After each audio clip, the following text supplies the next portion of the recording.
우리나라에서 암에 걸리는 사람 수가 계속 늘고 있습니다. 전체적으로 우리 국민의 평균 수명인 남자 76세, 여자 83세까지 살 경우 남자는 3명 중에 1명꼴로, 여자는 4명 중에 1명꼴로 암에 걸리는 것으로 예측됐습니다. 다행인 것은 의료기술이 발전하면서 생존율이 높아지고 있다는 건데요. 암 진단을 받은 뒤에 5년 이상 생존할 확률은 평균 57%로, 다시 말해서 암에 걸려도 5년 넘게 사는 사람이 절반을 넘습니다.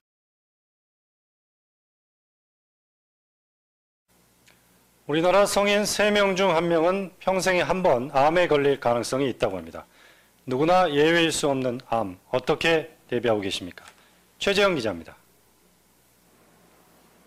입시학원에서 중학생을 가르치는 이만우 씨에게 지난 2007년은 악몽이었습니다. 이 씨는 위암, 아내는 갑상선암 선고를 받았습니다. 암이라는 막연한 공포와 두려움도 컸지만 치료비와 생활비도 적지 않은 부담이었습니다. 하지만 다행히 가입해둔 암보험 덕에 경제적 부담을 덜었고 치료를 무사히 마칠 수 있었습니다.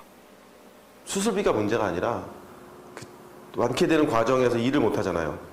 그 생활비도 들어가잖아요. 운이 좋았죠. 보험을 들어놓은 게 사실은. 보험 안 들었으면 좀 충격이 컸겠죠.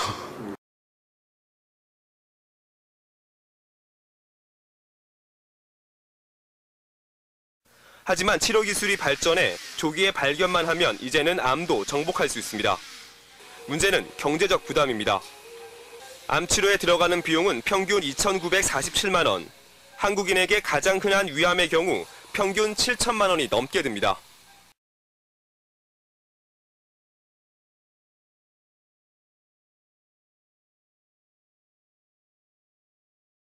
어버이날이었던 어제 노부부가 빈집에서 목을 맨 채 발견됐습니다.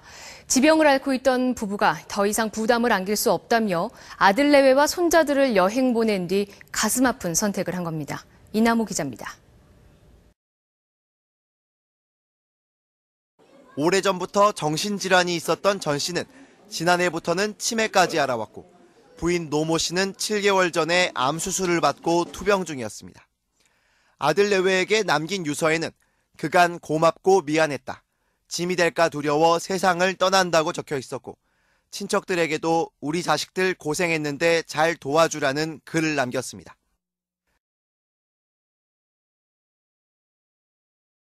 경찰은 이들 노부부가 더 이상 부담이 되기 싫어 아들 내외와 손주들에게 여행을 다녀오라고 한 뒤 함께 목을 맨 것으로 보고 있습니다. 너도 나도 암보험 판매에 나섰던 생명보험사들이 암 환자가 늘어나자 판매를 중단했습니다. 팔수록 손해를 본다는 이유에서인데요. 정작 소비자들은 필요로 하는 보험을 모른 채 한다며 금융당국이 직접 활성화에 나섰습니다. 김수희 기자의 보도입니다. 암보험에 대한 수요는 늘고 있지만 암보험을 판매하는 보험사는 보기 힘들어졌습니다.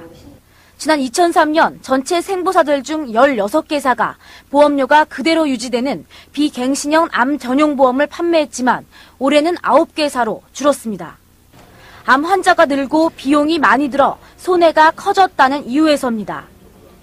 그나마 파는 곳도 보험료가 비싸거나 가입 조건이 까다로운 상품이 대부분입니다.